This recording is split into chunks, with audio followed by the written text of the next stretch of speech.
Bueno, entonces les comparto la segunda parte que falta del sistema nervioso.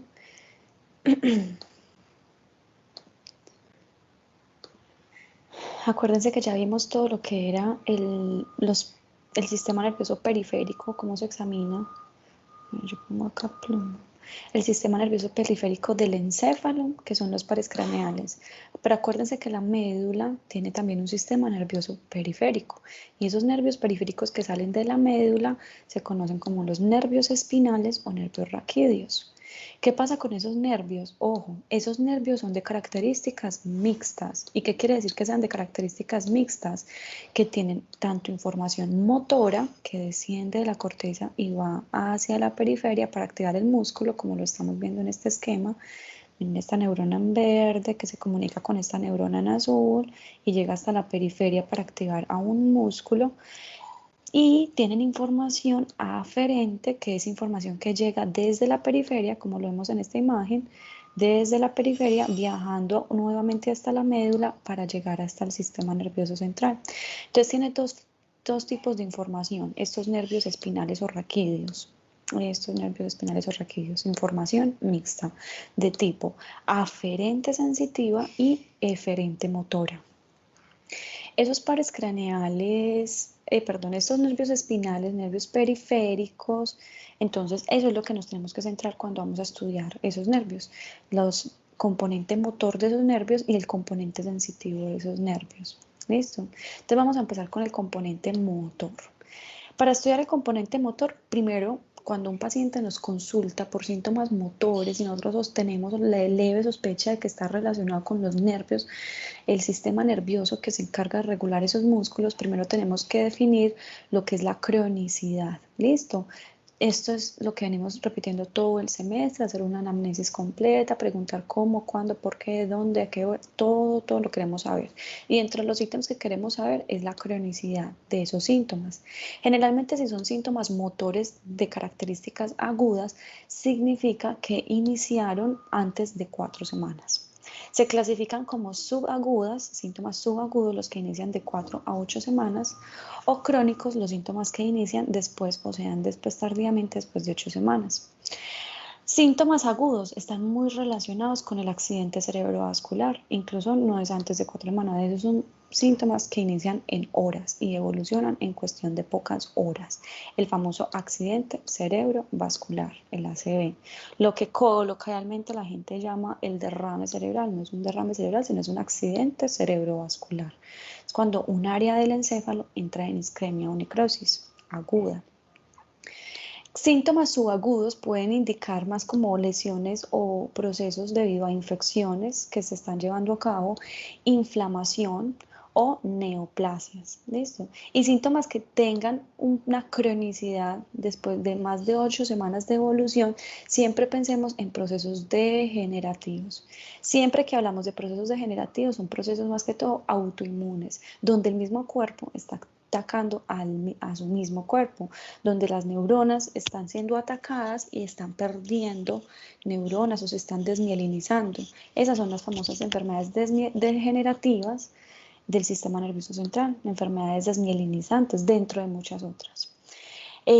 También procesos crónicos están asociados con síndromes metabólicos, por ejemplo la deficiencia de vitamina B12. La vitamina B12 es una vitamina crucial para mantener esas bailas de mielina y la conducción a través de los axones de los nervios. Cuando hay déficit de vitamina B12, esos nervios se van desmielinizando y se van produciendo ya lesiones irreversibles en las neuronas. Pero eso no se ve de forma aguda, sino que se ve cuando el paciente está crónicamente expuesto a niveles bajos de vitamina B12. Y endocrinológicos, por ejemplo, el hipotiroidismo, el hipertiroidismo, están relacionados también con ciertos tipos de trastornos neurológicos. Bueno, además de definir la cronicidad, primero, lo segundo que vamos a hacer es definir la evolución. Entonces, para la evolución siempre vamos a preguntar si los síntomas han estado estáticos o si los síntomas han estado progresando. Siempre que estemos expuestos ante síntomas progresivos, hagamos hincapié en que puede ser una infección que está avanzando, en que puede ser un tumor que está creciendo una enfermedad metabólica o endocrina que está empeorando, o también enfermedades degenerativas. ¿Listo? A ver, ¿qué más? Yo borro acá. Bueno, lo tercero que también debemos hacer en la anamnesis es definir la distribución del déficit, la distribución de los síntomas. Ya vimos que vamos a tener síntomas motores y síntomas sensitivos. Entonces, miremos la distribución de los síntomas motores. Primero estamos hablando del componente motor.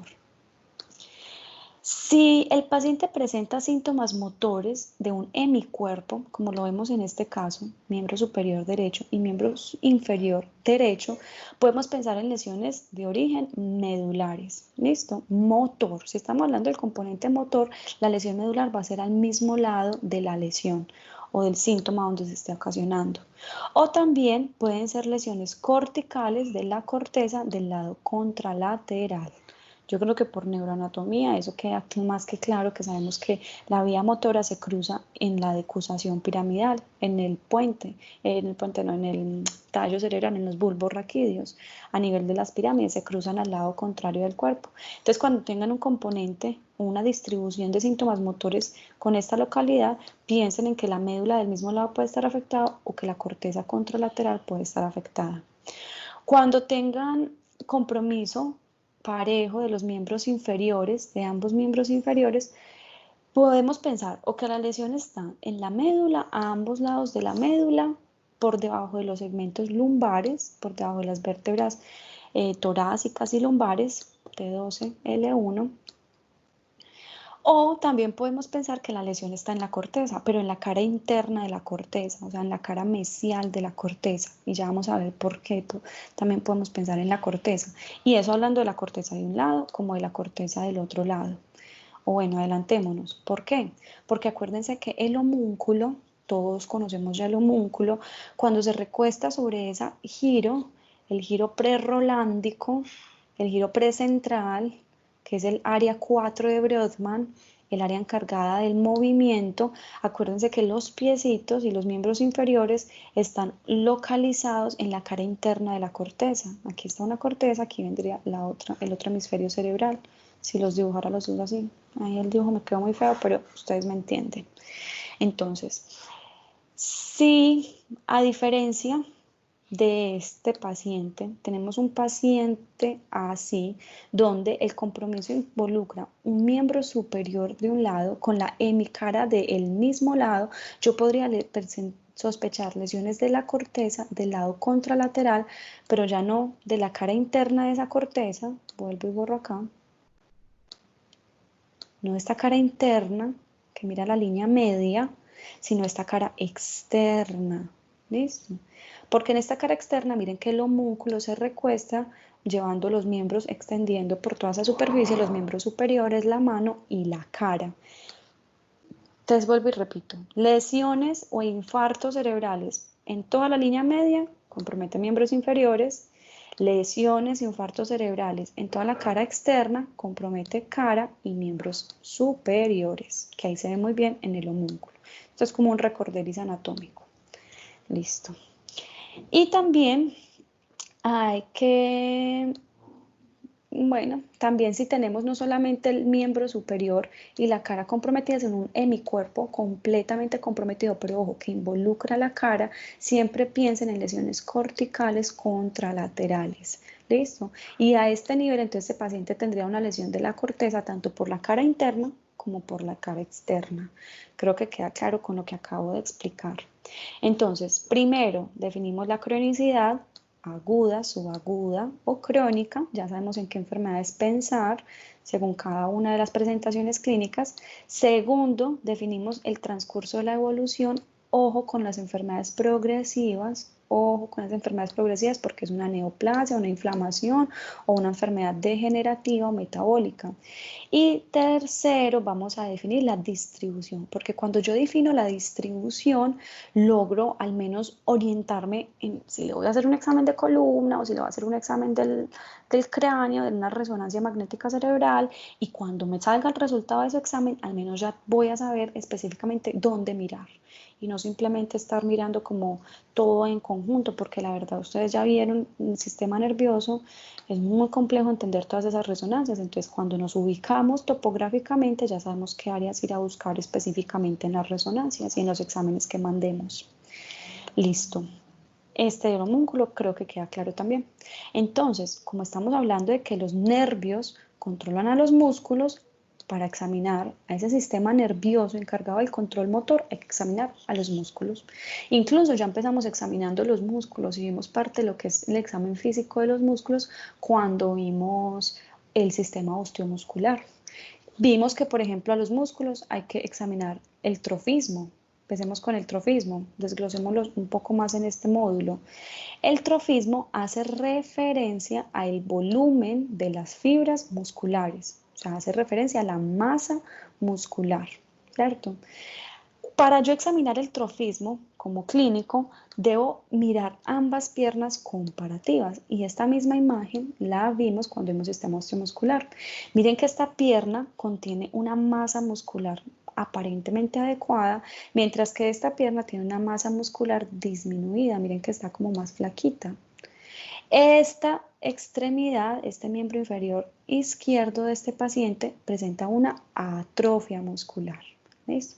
Entonces, para evaluar el trofismo hay que mirar el aspecto de los músculos y sus relieves normales, como lo dice ahí. Y ojo con esto, hay que comparar. No es mirar simplemente muéstrame la mano derecha. Yo cómo voy a saber si esa mano, si él me muestra esta pierna solamente, pues yo voy a decir, ay, muy bonita la pierna, está bien. Pero ¿cómo me doy cuenta que está atrófica? Cuando la comparo con la contralateral. ¿Listo? Entonces hay que comparar un músculo con el músculo contrario. Y yo no me voy a poner a comparar, ojo pues muchachos, un gastrocnemio con un bíceps. No. Yo comparo músculos similares. Bueno, entonces, ¿qué alteraciones pueden aparecer en relación con el trofismo muscular? Puede aparecer la atrofia, que ya la habíamos visto, que es cuando se pierde la masa muscular. La hipertrofia, que bueno, antes de ir a la hipertrofia, entonces acuérdense que la atrofia puede ser este señor teniendo una atrofia probablemente por una desnutrición. Aunque miren que si es unilateral, uno no va a pensar en que es una desnutrición. Cuando uno habla de desnutrición, generalmente vemos atrofias generalizadas. Podemos pensar en atrofias por alteraciones del sistema nervioso central o atrofias por alteraciones del sistema nervioso periférico. ¿Por qué central o periférico? Porque esto tiene que ver con el síndrome de motoneurona superior y el síndrome de motoneurona inferior, que ya se los voy a mencionar. O por la edad. Miren los ancianitos. Ve un viejito, generalmente cuando todos llegamos a la edad adulta, la edad va haciendo que perdamos fibras musculares y masa muscular. Generalmente los ancianos tienen ya las extremidades muy atróficas y es normal, es un proceso degenerativo normal del cuerpo. Entonces, ¿por qué la atrofia puede estar relacionado con el sistema nervioso central o el sistema nervioso periférico? Acuérdense que el sistema nervioso central es lo que incluye el encéfalo y la médula. Todo lo que sale hacia, está en el centro del cuerpo. Todo lo que sale hacia la periferia, como los pares craneales que van hacia los ojos, hacia la nariz, hacia la boca, hacia la lengua, o los nervios espinales que van hacia las extremidades, hacia el tórax, hacia el abdomen, todos estos nervios ya son sistema nervioso periférico. Porque acuérdense que motoramente el sistema motor está controlado por dos tipos de neuronas. Una neurona que se encuentra en el sistema nervioso central, que es una neurona que se encuentra acá en el área 4 de Brodmann, que es el área motora primaria. Son las motoneuronas superiores, las famosas neuronas del área de o motoneuronas piramidales que se llaman las neuronas de Bertz. Son neuronas piramidales gigantes.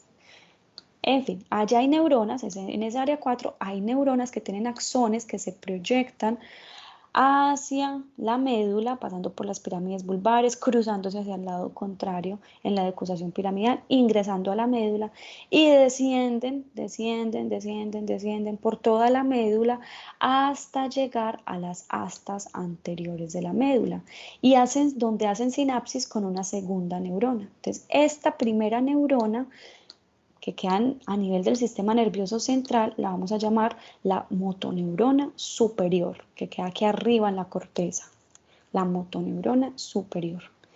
A nivel de la médula se encuentra una neurona que tiene su soma. Aquí está su soma, esa bolita que les estoy pintando es el soma con sus dendritas. Aquí arriba también tendría su soma con sus dendritas. Entonces, a nivel de la médula hace sinapsis con una neurona que se encuentra en las astas anteriores. Estas neuronas de acá se conocen como motoneuronas alfa o gamma. Las motoneuronas alfa o gamma, entonces como están en la parte inferior, se conocen como motoneuronas inferiores y son las que salen hacia la periferia acompañando a todos estos nervios espinales para ir a activar esos músculos periféricos. Entonces, ¿qué pasa si un músculo no recibe la información que viene de estas dos neuronas? El músculo no va a funcionar y con el tiempo el músculo va a entrar en atrofia. ¿Listo? Entonces, ese trofismo, ese tono muscular, como no se está usando el músculo, se va perdiendo y el músculo entra en atrofia. Entonces, puede haber una atrofia por daño de esta motoneurona superior o puede haber una atrofia por daño de esta motoneurona inferior, ¿cierto? La diferencia es que la motoneurona inferior daría una atrofia por denervación, porque simplemente no está llegando el nervio, no está llegando, denervación, a diferencia de la atrofia que da un síndrome de motoneurona superior, que es una atrofia por desuso. Como no se está activando esta neurona, no se está utilizando el músculo. Entonces, el músculo está ahí quieto. Entonces, ojo que es diferente tener una atrofia por denervación a tener una atrofia por desuso. Esas son las diferencias de las atrofias que se dan en los síndromes de motoneurona superior y en el síndrome de motoneurona inferior. Bueno, continuemos. ¿Qué tenemos acá? Hipertrofia. Ese paciente se le nota esos músculos hipertróficos. Generalmente la hipertrofia tiene una causa. ¿Cuál sería? Ejercicio. Cuando ejercitamos, cuando hipertrofiamos esos músculos, cuando nos alimentamos con excesos de proteínas y carbohidratos y todos esos alimentos y esas nutrición, bueno, todas esas rutinas que hacen estos fisicoculturistas, obviamente esa masa muscular va a aumentar y va a sufrir de hipertrofia. Entonces, principal causa de hipertrofia, el ejercicio.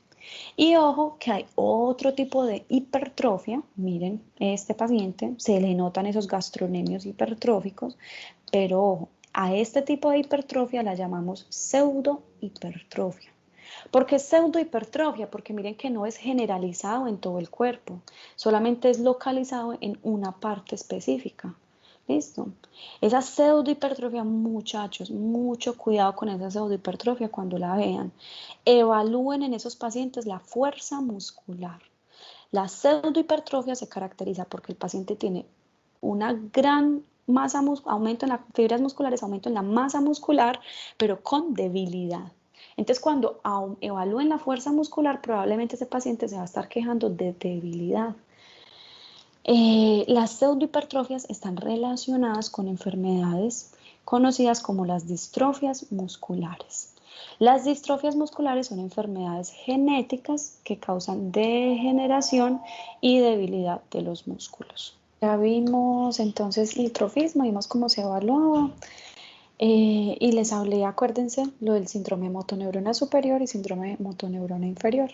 La que vemos aquí en azul es una neurona que encontramos en la corteza cerebral, área 4 de Brodmann específicamente. Que ustedes saben que la vía piramidal, no sé si recuerdan, se inicia pues por múltiples otras áreas que se agregan a ella, pero la principal área es la área 4 de Brodmann. Esa motoneurona desciende de cruza hacia el lado contrario, miren que acá está el lado derecho, el lado izquierdo del cuerpo, cruza hacia el lado contrario del cuerpo a nivel de la decusación piramidal. Sigue descendiendo ya por la médula, aquí estamos en la médula espinal, y a nivel de la médula llega a las astas anteriores donde hace sinapsis con las motoneuronas alfa y gamma, motoneuronas inferiores. Y esas motoneuronas inferiores salen hacia la periferia y llegan y activan el músculo. Muchachos, grábense esto. Ojo, la motoneurona inferior siempre está estimulando al músculo, siempre. La motoneurona superior la controla. Si fuera por la motoneurona inferior, ella siempre estaría activa. ¿Listo? Eso es muy importante para que lo entendamos cuando veamos el tono muscular, cuando veamos los reflejos musculares. Entonces, grábense eso, la motoneurona inferior siempre está activa. Bueno, pero sabemos que si hay lesión de motoneurona superior, no se va a usar el músculo, entonces va a haber atrofia por desuso, mientras que si hay una lesión de motoneurona inferior, tampoco va a llegar el nervio hasta el músculo, o sea que habría atrofia por denervación. Segundo ítem que evaluamos en la parte motora, el tono muscular. El tono muscular también lo alcanzamos a ver y lo habíamos aprendido a ver en los pacientes pediátricos más que todo. Acuérdense que les expliqué en esta imagen que los niños generalmente mantienen las manos contraídas, las piernitas así contraídas y no están chorreados como lo vemos ahí en la imagen. Eso se debe a que cada uno de los músculos que tenemos en el cuerpo mantienen una contracción basal. Y esa contracción basal es lo que define el tono basal de cada uno de los músculos. Esa contracción, ¿cómo la vamos a examinar? Mirando la posición del cuerpo. Entonces, si yo veo un niño así completamente chorreado, un trapito ahí, entonces yo ya sé que está atónico, a que no tiene tono.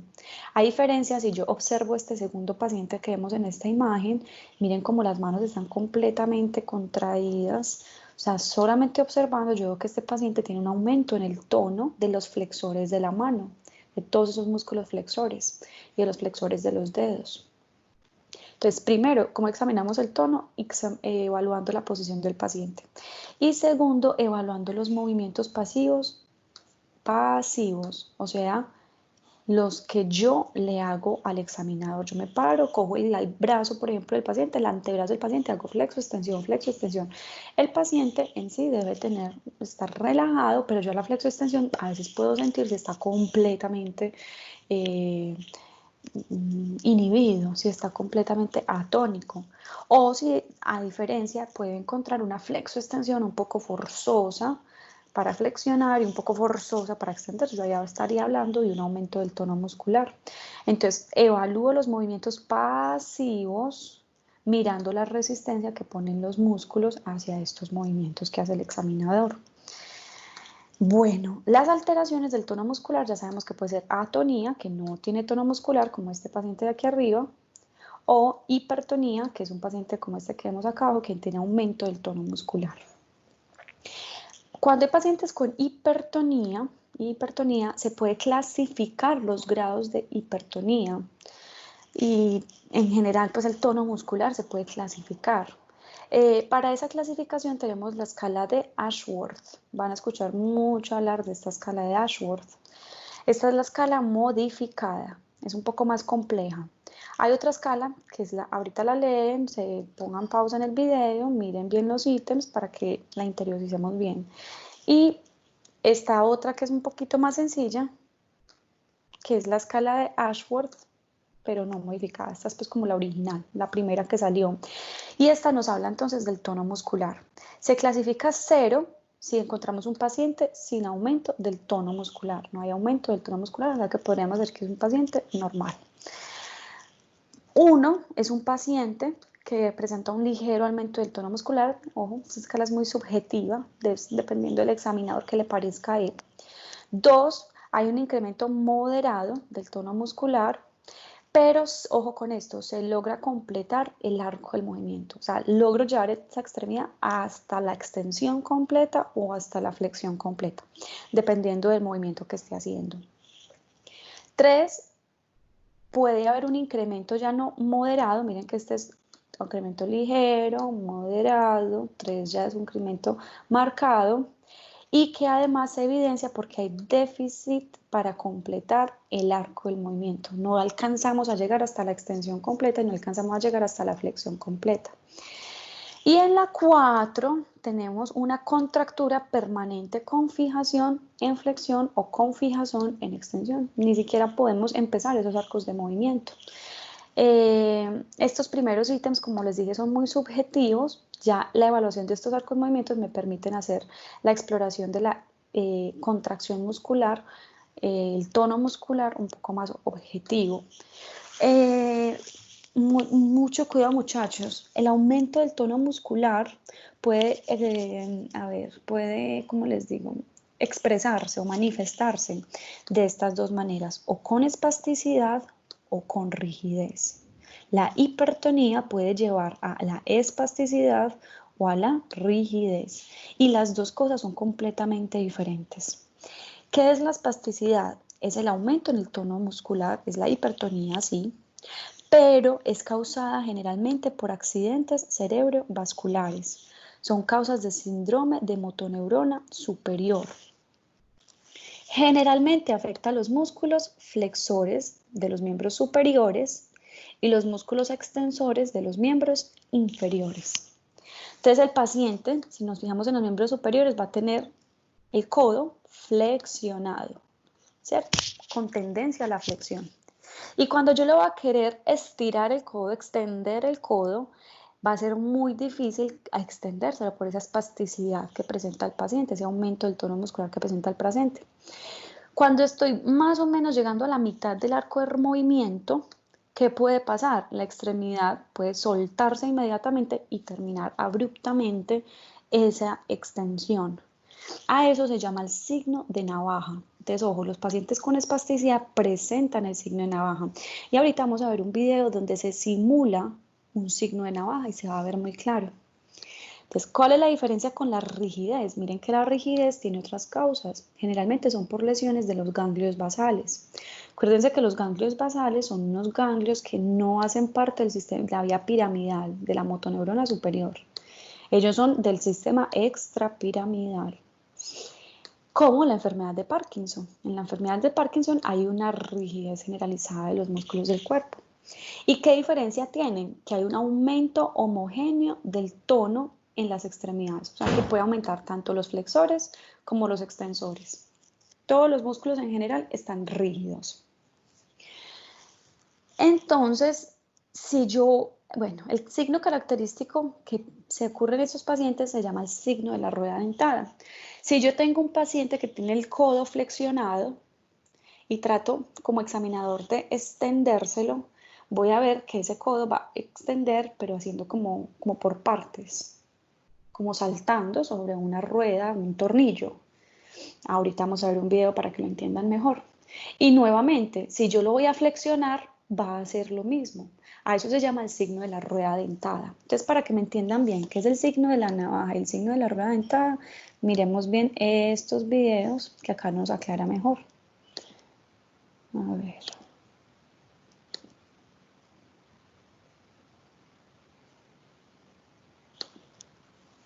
This is due to rigidity of the extensor muscles of a joint that gives resistance to passive flexion, but gives away abruptly to allow easy flexion on exertion of further pressure.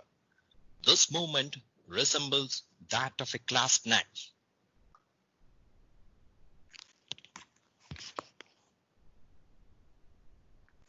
Y este es el signo de la rueda dentada. Appears during passive flexion of the extremities. This is called as a cogwheel rigidity. This is a typical feature associated with Parkinson's disease. ¿Qué pasaba ahí en este segundo signo, en el signo de la rueda dentada? Que miren que el examinador flexiona como por momentos o por tiempos, y cuando llega a la flexión máxima, pues ahí obviamente se está simulando el signo. Entonces ya cuando llega a la flexión máxima, él ya se relaja. Acuérdense que pues ahí porque lo están simulando, pero el signo de la rueda dentada también tiene rueda dentada en extensión y rueda dentada en flexión. Él es completamente rígido por ese síndrome de extrapiramidal. Bueno, tercer ítem que evaluamos en cuanto a la fuerza, a la parte motora. Entonces, la fuerza. ¿Listo? Y ya sabemos cómo se evalúa la fuerza de los músculos. Acuérdense que se evalúan aplicando la contrarresistencia, evaluando si hay contracción muscular, si la contracción muscular vence la gravedad o si la contracción muscular vence la contrarresistencia, y para eso la clasificamos con unas cruces, que lo vemos acá, escala de fuerza muscular del MRC. 0 es que no hay contracción, 1 es que la contracción no desplaza la articulación, o sea que tocamos el músculo contrayéndose, pero no hay movimiento de la extremidad. 2 es que hay desplazamiento de la extremidad, pero lo hace sobre el plano horizontal, o sea, no lo despega de la cama, por decirlo así. 3 es que hay una contracción muscular con desplazamiento de la articulación y que vence la gravedad, o sea, que ya logra levantar la pierna de la cama.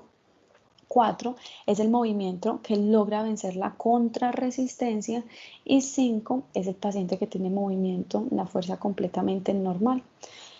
Acuérdense que el 4 logra vencer la contrarresistencia, pero impresiona al examinador le impresiona una leve dificultad para vencer esa contrarresistencia. En cambio, en el 5 no hay ningún tipo de dificultad. Entonces, el 4 y el 5 dependen realmente es como de la apreciación del examinador. Bueno, entonces, ¿qué es la fuerza? Es la capacidad de los músculos para realizar un movimiento. Ya sabemos entonces cómo se evalúan los movimientos activos, se evalúan como movimientos activos y poniéndoles contrarresistencia para poder valorarla según esta escala de fuerza muscular. Ojo, se deben explorar las 4 extremidades, comparando una extremidad con la otra. Si estoy explorando la flexión del codo derecho, debo explorar la flexión del codo izquierdo. Si estoy explorando la extensión de la mano, debo explorar la extensión de la mano del otro lado y así comparar la fuerza muscular entre las dos partes del cuerpo. Debo explorar los segmentos proximales y los segmentos distales, o sea, todos los segmentos realmente. Debo explorar la fuerza muscular del cuello, de la columna cervical, la fuerza muscular del hombro, la fuerza muscular del codo, de la mano, todos los segmentos, pues las articulaciones que tenemos en el cuerpo, hay que explorar esa fuerza muscular. Y la exploración, como les dije, debe ser comparativa. Listo. Cuando hay alteraciones de la fuerza muscular pueden ocurrir estas dos cosas, que haya una paresia o que haya una plejía. ¿Qué es la paresia? Es la debilidad o la disminución en la fuerza. Debilidad o disminución. ¿Qué es la plejía? Es la ausencia en la fuerza. Entonces, una paciente con paresia de pronto se puede quejar de que siente astenia o adinamia. Un paciente con plejía está completamente inmóvil, no se puede mover. Ojo con estas dos estrellitas que les puse acá. Porque hay que evaluar los segmentos distales y proximales, porque generalmente las debilidades proximales indican alteraciones alteraciones de los músculos como tal, los grandes grupos musculares. En cambio, alteraciones y debilidades distales indican alteraciones de los nervios específicamente. Entonces, si yo tengo una debilidad del pulgar, pues sospecharía lesión de un nervio que es el mediano. Si yo tengo una debilidad en la extensión de la mano, específicamente la mano, entonces yo ya asumiría que podría ser por el nervio radial.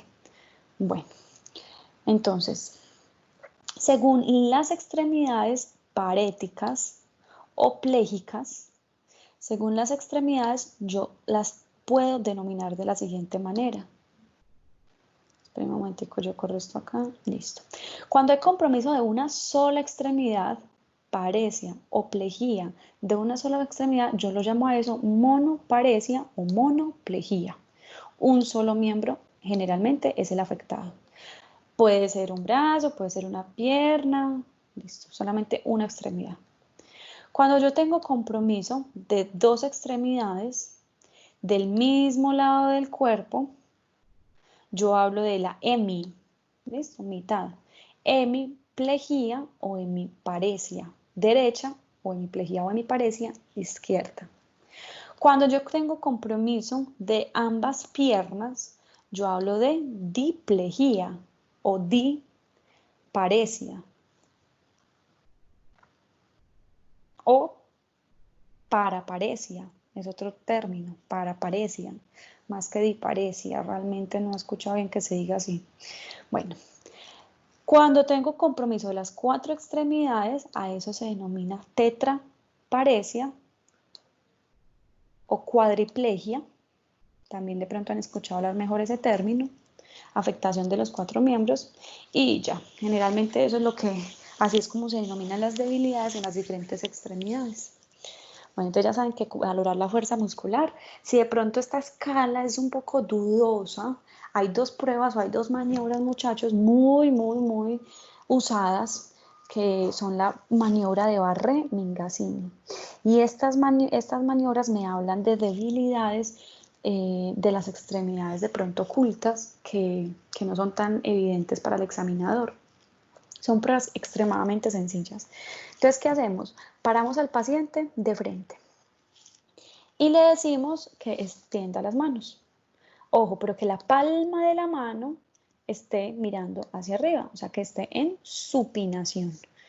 Esta imagen tiene un error porque me ponen la palma de la mano mirando para abajo y no. La palma de la mano debe estar en supinación.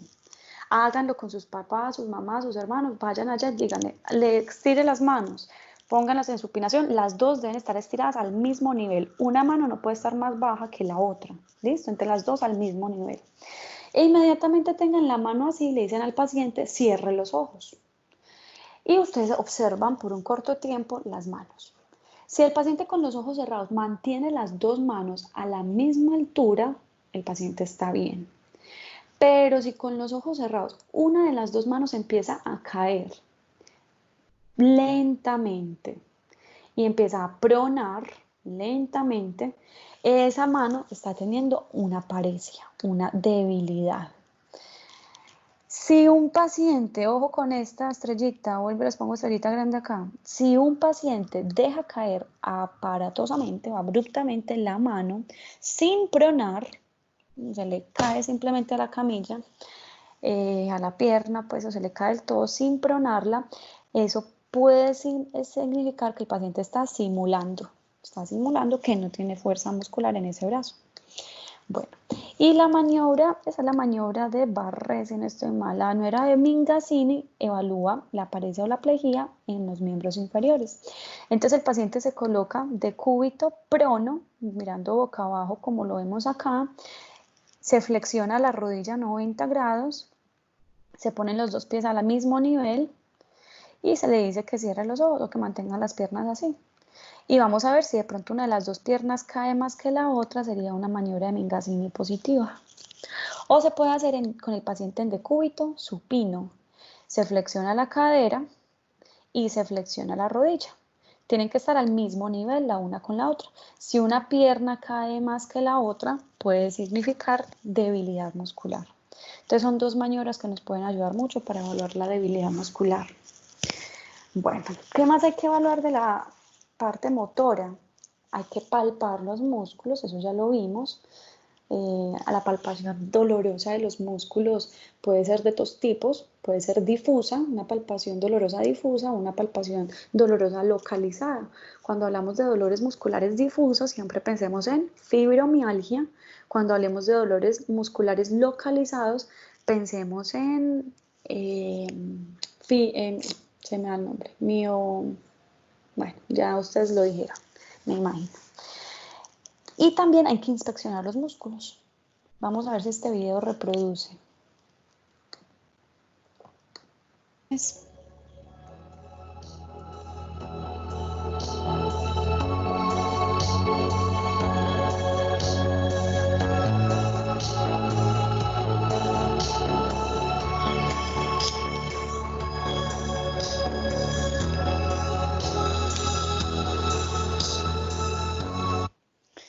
Creo que son bastante evidentes. Entonces, volviendo a retomar, ya vamos a la última parte de la parte motora, que son los arcos reflejos.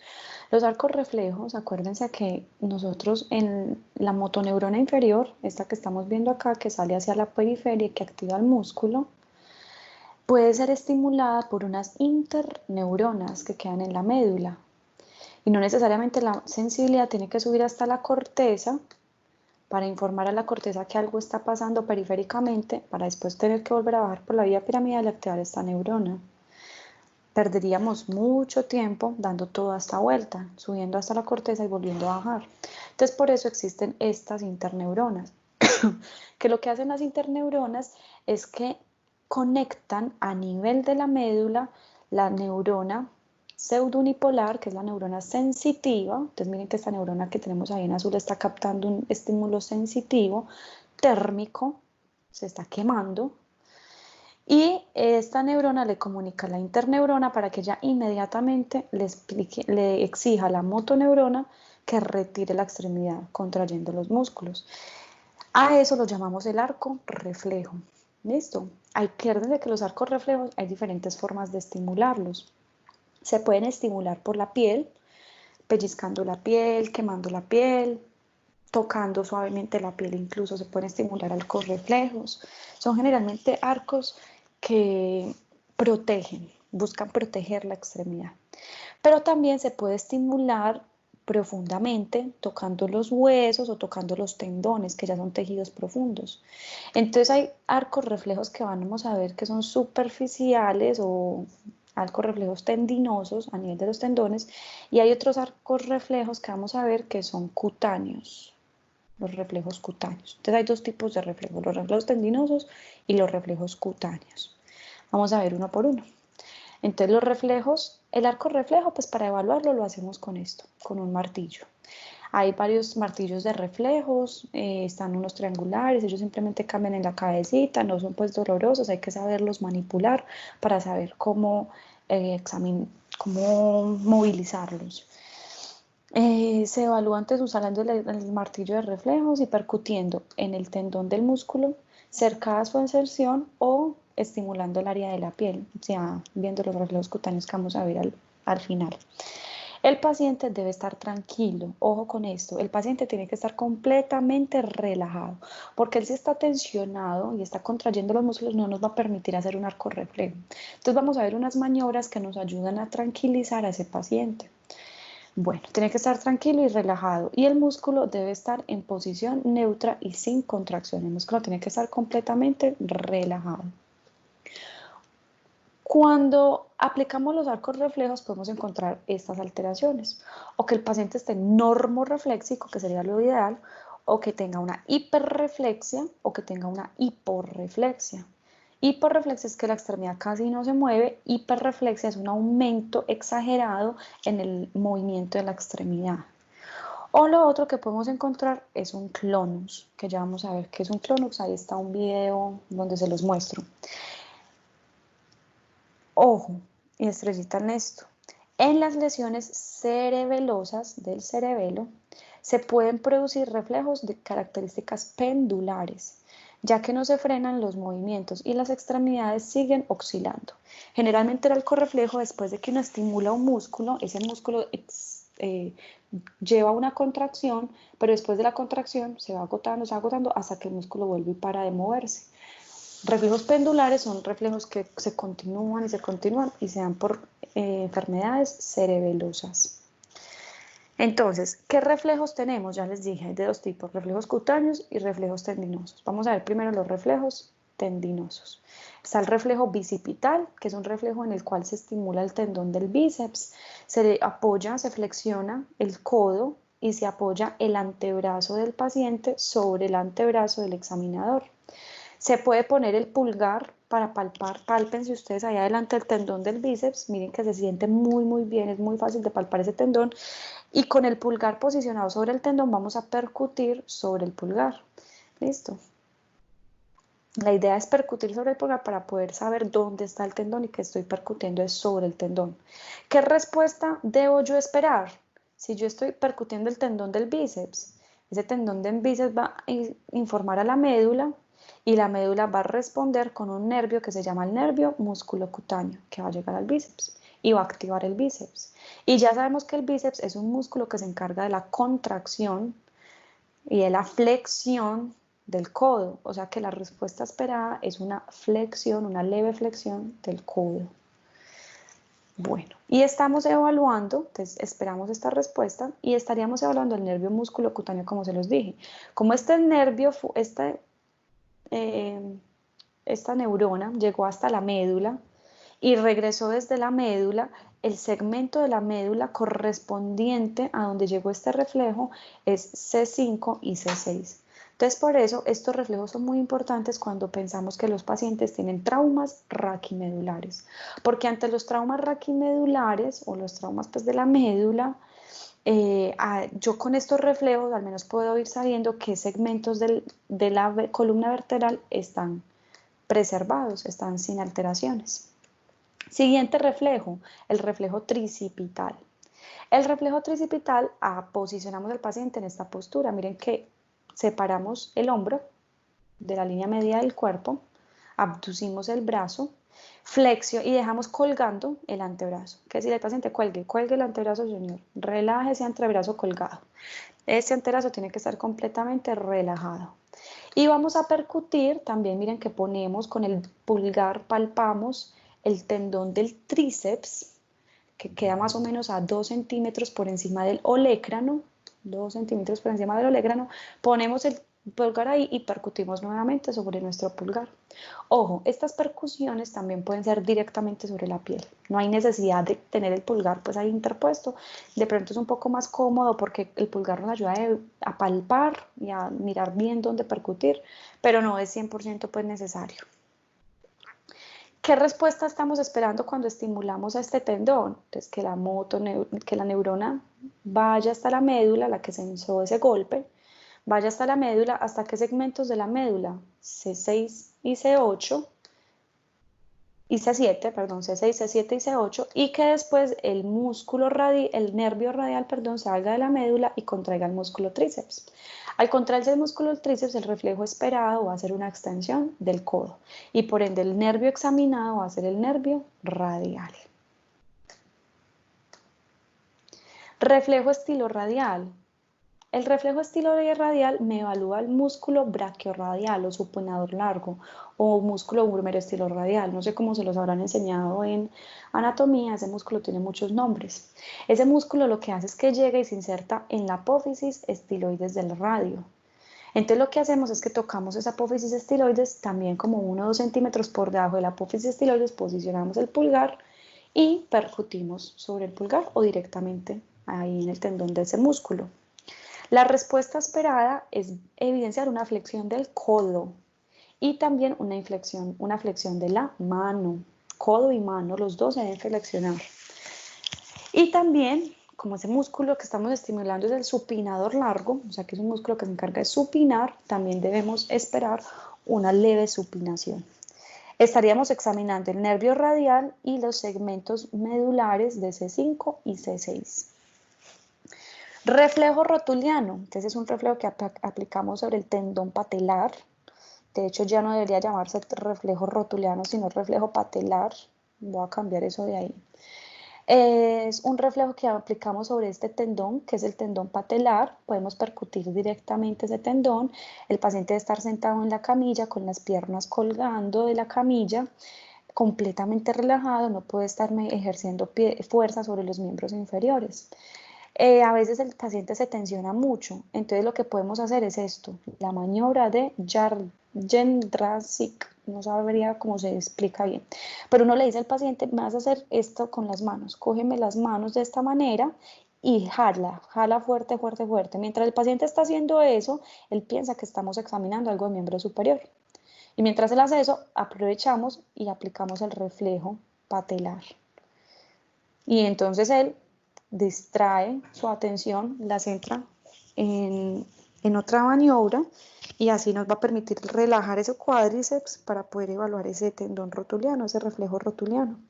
Entonces cuando lo estimulo, acuérdense que lo que estoy esperando es una extensión de la rodilla, que se extienda levemente la rodilla, y estoy evaluando es el nervio femoral y la raíz de la medular de L4. Bueno, el último reflejo tendinoso que tenemos es el reflejo aquiliano, el del tendón de Aquiles. ¿Cuáles son los músculos que forman el tendón de Aquiles? ¿Recuerdan?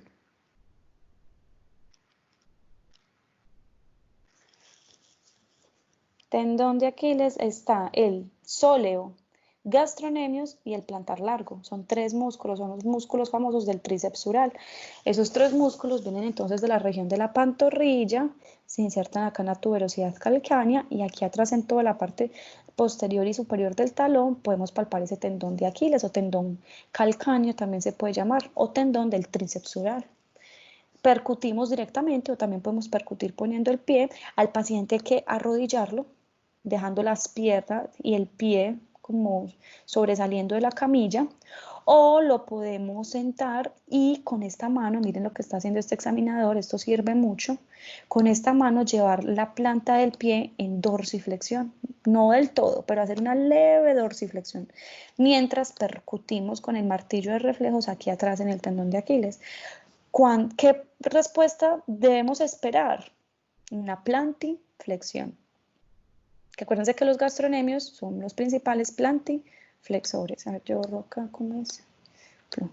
Listo. Entonces la ventaja de yo tener mi mano posicionada a este nivel es que cuando yo estimulo este tendón y la pierna me responde haciendo una plantiflexión, esta mano va a censar esa plantiflexión. Entonces me puede ayudar bastante. Entonces, respuesta esperada, plantiflexión. Estamos evaluando el nervio tibial y la raíz medular, el nivel medular de S1. S1. Listo. Los reflejos se clasifican. Entonces, cuando un paciente no presenta nada de reflejos, decimos que tiene 0.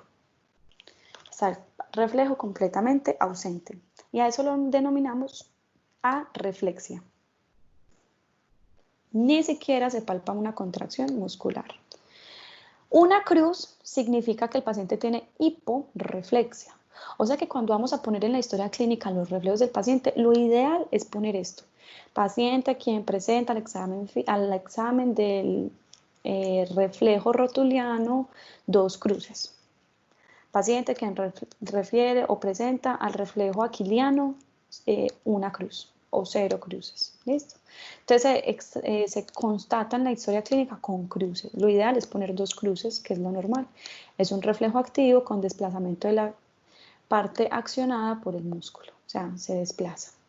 Hiporreflexia, o sea que los reflejos están disminuidos, respuesta ligeramente disminuida, esto es muy subjetivo también, eso depende del ojo del examinador, que le parece muy disminuido, que le parece muy aumentado. Hiperreflexia es cuando el reflejo está entonces muy aumentado. Y clonus está marcadamente hiperactivo y no se agota. El pie continúa con ese movimiento constante y repetitivo, no se agota. Esa es la diferencia del clonus. Entonces el clonus es una hiperreflexia. Ya vamos a ver un video, veámoslo mejor en este video para que lo entendamos mejor. Entonces esta es una paciente con hiperreflexia. Miren la extremidad inferior. Ahí, sí, vamos a ver el video. Miren la otra pierna. Está normal el reflejo, eso es completamente normal. Más o menos aumento, pero es que esta sí está pateando mucho. Miren incluso dónde está haciendo el médico, está percutiendo directamente en el músculo. Y meramente tocar el músculo ahí desencadena esa hiperreflexia. Ojo, la hiperreflexia se da en el síndrome motoneurona superior. La arreflexia se da en el síndrome motoneurona inferior. ¿Por qué se da eso? A ver si acá tengo esta imagen. No, entonces devolvámonos. Acuérdense esta imagen y lo que les dije. Acá. ¿Qué les dije? Que la motoneurona inferior siempre quiere estimular al músculo. Entonces hay un síndrome, bueno, y que la motoneurona superior la controla. Si hay un síndrome de motoneurona superior, esta no funciona. ¿Hay quien controle este de abajo? No, ella va a seguir funcionando y va a aumentar ese arco de reflejo. Entonces, en los síndromes de motoneurona superior va a haber motoneurona superior hiperreflexia. ¿Listo? En cambio, en los síndromes de motoneurona inferior, voy a borrar ahí, veamos qué pasa con todo lo contrario. Ni siquiera está esta neurona, yo estimulo el músculo, pero hay quien sensa eso, pero ¿quién va a responder? Nadie, porque ya está mala. Entonces, los síndromes de neurona motora inferior, hay arreflexia por eso. Entonces, es muy fácil como de comprender por qué uno produce hiperreflexia y por qué el otro produce arreflexia. Bueno, vamos en este video. Miren el clonus. Este es un paciente que tiene un clonus. Aquí se va a desencadenar un reflejo. Esos reflejos también pueden desencadenarse estirando abruptamente los músculos. Entonces miren que a esta paciente le vamos a producir una dorsiflexión abrupta y miren lo que va a pasar con el reflejo.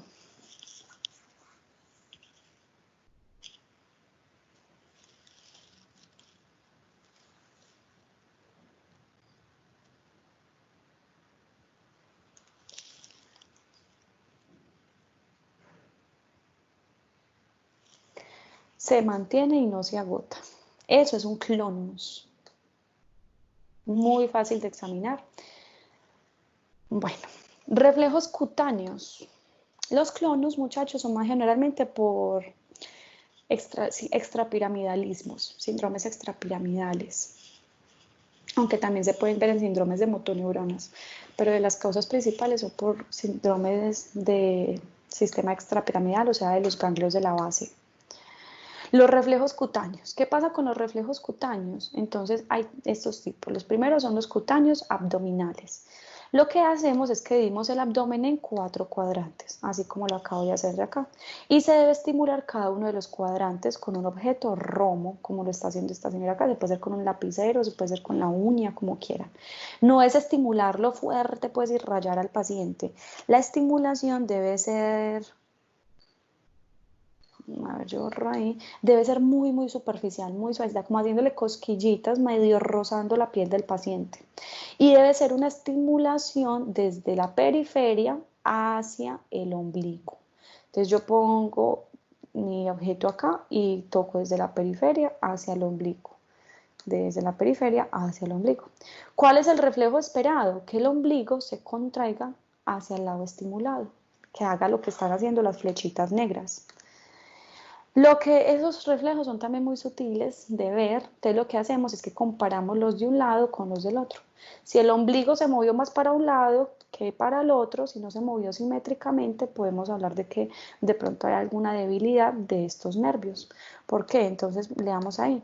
La respuesta es el desplazamiento del ombligo al lado examinado, como se los dije, y evalúa los nervios espinales de T6 a T12.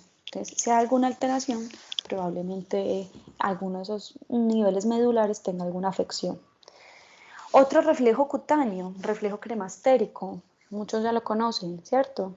Resulta que los testículos, acuérdense que están envueltos por un músculo que se llama el músculo cremaster, que es un músculo que proviene del músculo oblicuo interno del abdomen.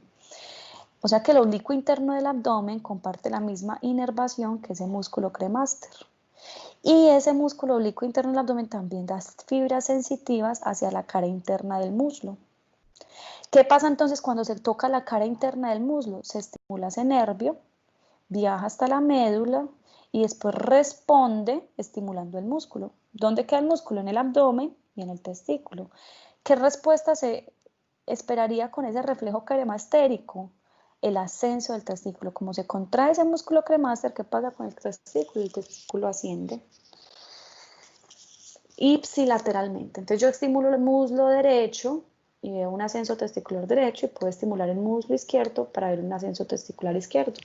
Hay otras formas de estimular ese reflejo cremastérico, no solamente tocando la cara interna de la piel de los muslos, sino también con la temperatura, el frío. Cuando los hombres se van a meter a una ducha de agua caliente, inmediatamente los testículos también ascienden, por esa estimulación de ese nervio. Entonces estaríamos evaluando la elevación del testículo ipsilateral, los niveles medulares de L1 y L2 y el nervio genitofemoral. Y el último reflejo cutáneo que podemos aplicar es el reflejo plantar. Ojo pues que se llama reflejo plantar y no de Babinski, simplemente el normal es el reflejo plantar. Cuando hablamos de Babinski, ya estamos hablando que esto es anormal. ¿Cuál es el reflejo plantar? El reflejo plantar, entonces lo que se hace, les voy a poner esta imagen primero para que miren cómo se estimula. Con un objeto romo, puede ser la puntica de un lapicero, algo que sea un poco como que moleste, ese objeto romo, se estimula desde el talón del pie por toda la cara externa del pie hasta llegar a los dedos. Y cuando llega al quinto dedo, se curvea hacia medial hasta llegar al hallux, al dedo gordo del pie. ¿Listo? O sea que se estimula siguiendo el recorrido de esa flecha, desde la cara lateral del pie y ya cuando llega a los dedos, hacia medial.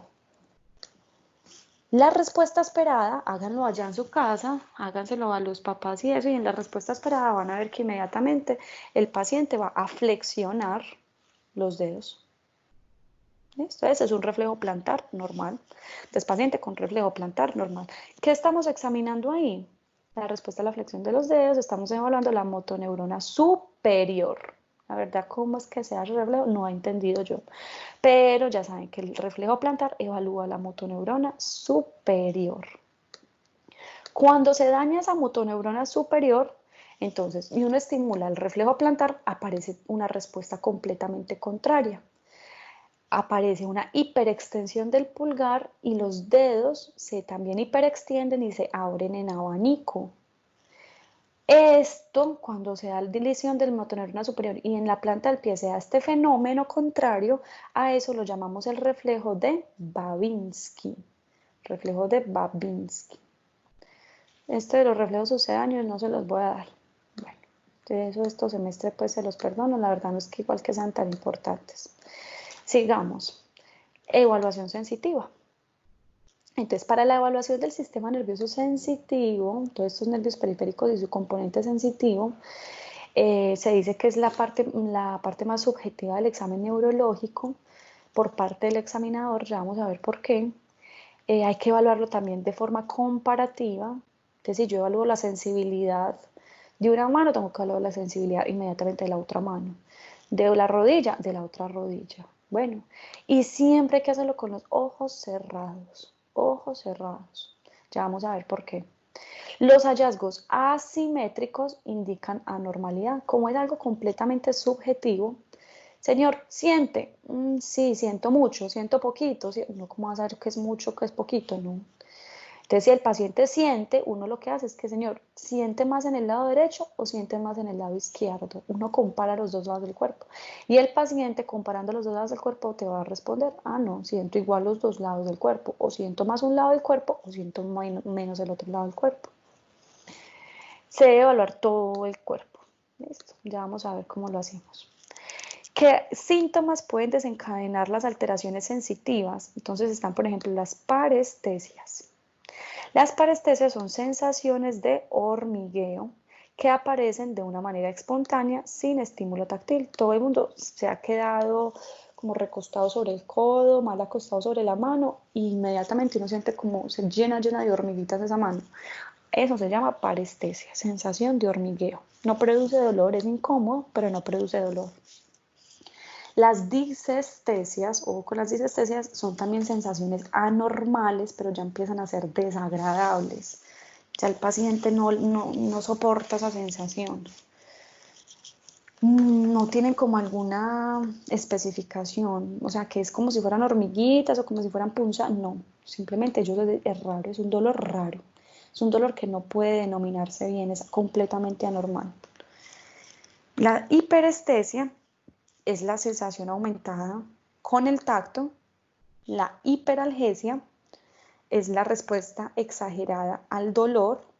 La alodinia son las sensaciones de dolor ante estímulos que no son dolorosos, entonces lo toco y ay, pero si te toqué, ay no, ya le está doliendo. Hay mucha gente con alodinia, sí. Alodinia, entonces, tu sensación de dolor con estímulos que generalmente no son dolorosos. Hipoestesia, disminución de la percepción de estímulos sensitivos, siente menos. Estas son como las alteraciones sensitivas que nos podemos encontrar.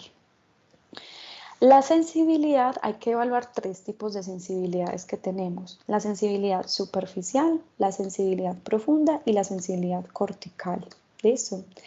La sensibilidad superficial hace referencia al tacto, dolor y temperatura. Tacto, dolor y temperatura. La sensibilidad profunda hace referencia a la vibración y a la propiocepción. Y la sensibilidad cortical hace referencia a la barognosia, grafiestesia, esterognosia y discriminación de 2 puntos, que ya vamos a ver bien qué es esto. Entonces, empecemos con la sensibilidad superficial, tacto, dolor acá, y temperatura. ¿Cómo evalúo yo el tacto, el dolor y la temperatura en un paciente? Extremadamente fácil. Entonces le digo, señor, cierre los ojos. Acuérdense que es comparativo, entonces yo acá tengo una mano, aquí debería tener la otra mano. Y lo voy tocando comparativo. Ay, ¿cuántos dedos dibujé? Bueno, horrible, pero bueno. Voy tocándole con los ojos cerrados. Entonces toco una mano. ¿Siente que lo estoy tocando? Sí. Inmediatamente toco la mano contraria. ¿Siente que lo estoy tocando? Sí. Siente que lo estoy y después de tocarlo a un lado, lo toco al otro lado, toco simultáneamente en los dos lados. Señor, siente que lo estoy tocando igual en los dos lados o lo estoy tocando más fuerte en un lado que en el otro lado. Y lo ideal es que el Señor nos responda, me está tocando igual, siento igual en los dos lados del cuerpo. Ojo, no solo se hacen las manos, se hace en el antebrazo, se hace en el brazo, se hace en la cara, sobre los cachetes, sobre la frente, en el tórax, en el abdomen, en las piernas. Hay que evaluar la sensibilidad al tacto de pies a cabeza. Dolor, nocicepción, lo evaluamos con un pequeño objeto afilado.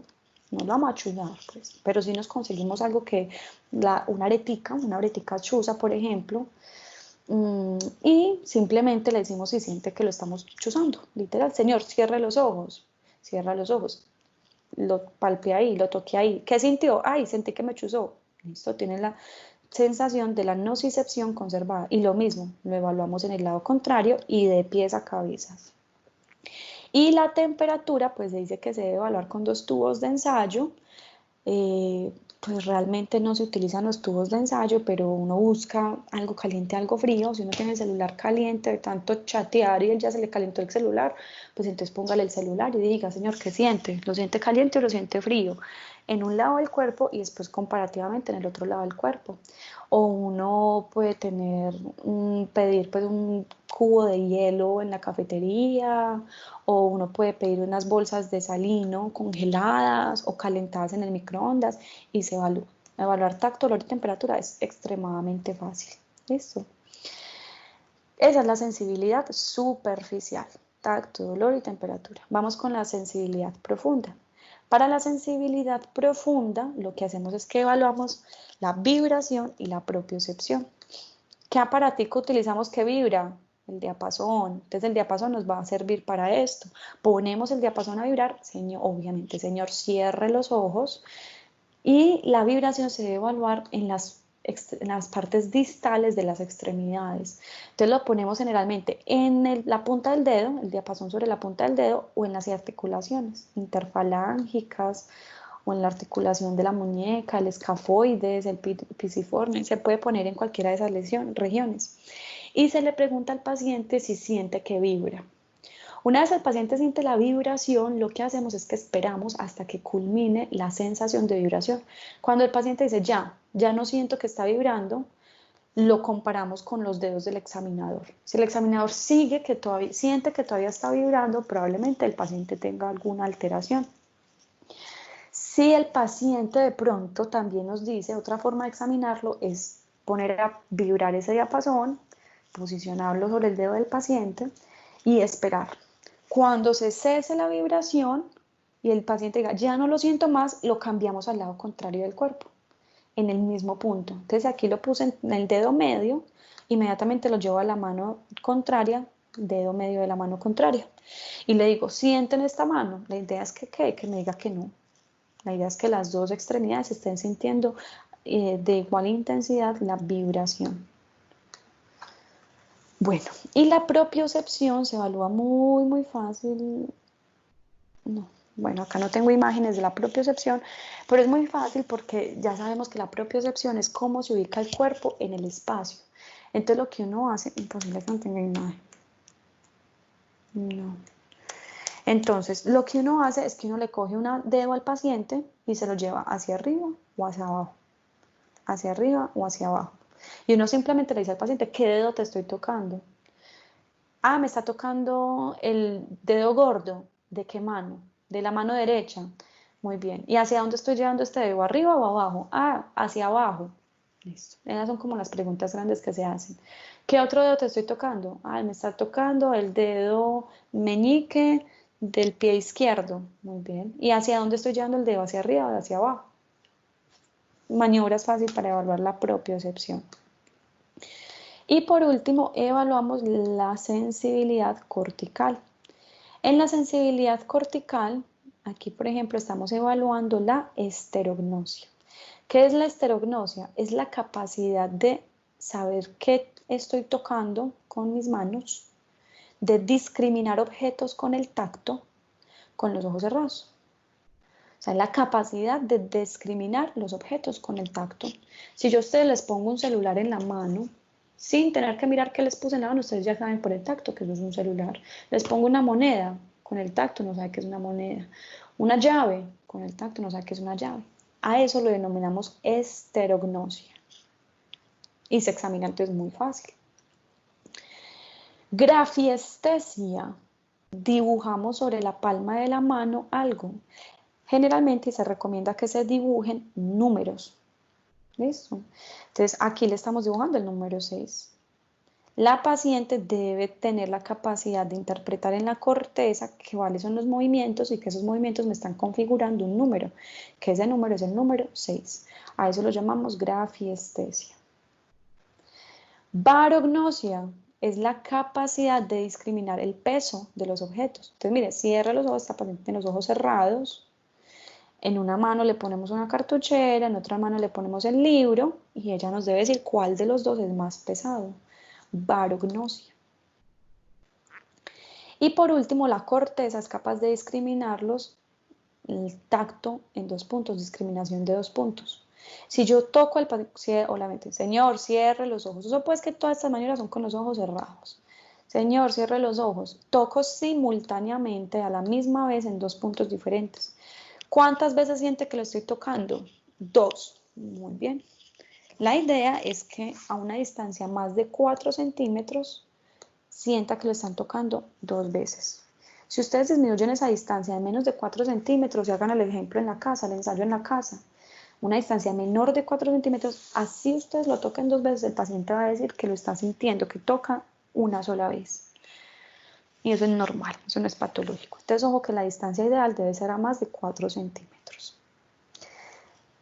Bueno, patrones de pérdidas o alteraciones sensitivas. Entonces, si yo tengo un paciente que se me está quedando de parestesias, de disestesias, de hipoestesias, de alodinia, yo lo que tengo que hacer es discriminar o definir en qué punto él está teniendo esos síntomas. Generalmente, si los síntomas se dan en guante, se escriben así, síntomas en guante, yo puedo pensar en una lesión de nervio periférico, guante o bota, se escribe así, patrón de lesión sensitiva en guante o patrón de lesión sensitiva en bota para miembros inferiores. Yo pienso en una lesión del nervio periférico. Si yo tengo compromiso del tronco, cuello, tórax, abdomen, tronco como tal, piensen en que de pronto el paciente tiene alguna alteración medular. Si yo tengo compromiso de un hemicuerpo, incluida la cara, pintémosle acá la cara, piensen en lesiones corticales. Y acuérdense que las lesiones corticales también son contralaterales. ¿Qué corteza se encarga de interpretar todo eso? Barognosia, grafiestesia, esterognosia, vibración, preposición, tacto, dolor y temperatura. La corteza, 3, 1, 2. O el giro post-rolándico. ¿Listo? Para poder examinar las áreas sensitivas, tengo que saber muy bien los neurodermatomas. Entonces, por ejemplo, si el paciente tiene hipoestesias, parestesias, disestesias del pulgar, yo puedo sospechar que C6, el nivel medular de C6 está comprometido. Si yo tengo parestesias del mínimo, pienso que es C8. Entonces, yo les recomiendo que para estos neurodermatomas, espero que ustedes sepan qué son los neurodermatomas, ya todos deberíamos saber qué son los neurodermatomas. Para eso, simplemente acuérdense los principales. Acuérdense que en el cuello está C3 y C2. Las mamas, las pezones, al nivel de los pezones es T4. El ombligo es T10. Ombligo es T10. El epigastrio es T6. T5, T6. El hipogastrio es T12. Las rodillas el E4. Entonces, es muy difícil uno aprenderse los neurodermatomas. Créanme que yo tampoco me los sé todos de memoria, siempre los tengo que volver a mirar, pero al menos apréndanse los principales. El pulgar, C6. El mínimo, Bueno, en la mano está C6, los dedos del medio C7 y el dedo mínimo C8. C6, C7, C8. Pezón T4, cuello C2, C3, epigastrio T6, ombligo T10, hipogastrio T12 y rodilla L4. Esos son como los neurodermatomas grandes que uno se aprende. Bueno, muchachos, ahora sí creo que terminamos.